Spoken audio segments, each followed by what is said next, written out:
Yep, that's where, right behind me, they used to behead people. Let's talk guillotine.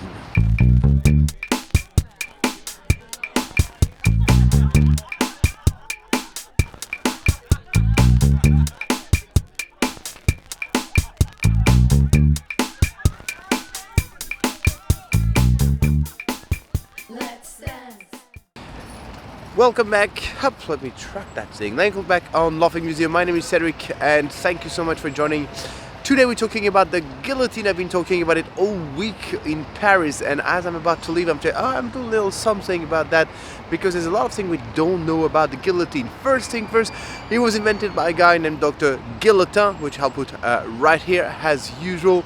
The idea of guillotine was quite noble because it was to make death penalty less painful, and before that we were still to hanging, as we know is one of the worst death penalty, of course, right? And that Dr. Guillotin wanted to make that machine, so he worked on it on the left bank, which is just right here in the Saint-Germain-des-Prés area, and he was working on it on dogs and cats and pigs. Sorry for animal lovers, but you know there were wild animals everywhere in Paris back in the late 18th century. And the legend said an advisor of Louis XVI passed by and said, hey, why don't you come to Versailles and show that fantastic machine to the king? Either said, either done. He went to Versailles, makes a smaller version of the machine to demonstrate on carrots. Most of the people made fun of him and kept the machine to use it to cut their cigars. Irony of history, a lot of those people that they will actually die on that machine a little later on in history during the time of the Terror. This said, what is interesting is, like, right behind me we have lately a policy of returning art piece, especially African art piece, and I just came out of the Orangery Museum when they have a new exhibit and they show a lot of their African art collection, which is absolutely fantastic.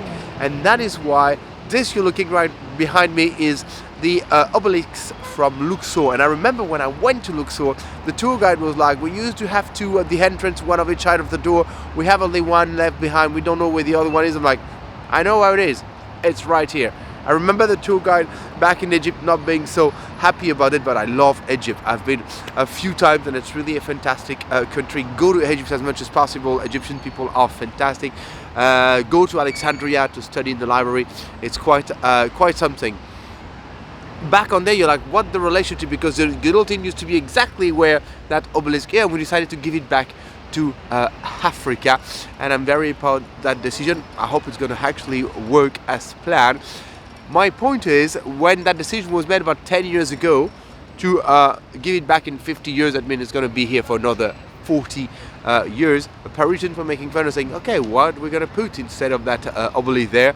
And a lot of them were saying, hey, why don't we put back the guillotine? You know why they put the guillotine here? It's actually because it used to be in the place what we call Châtelet, and people, when they were having breakfast, you don't want to have people beheaded, and that's why they put it here, because there's no vis-a-vis here, so it was not annoying anyone. Thank you for watching Laughing Museums.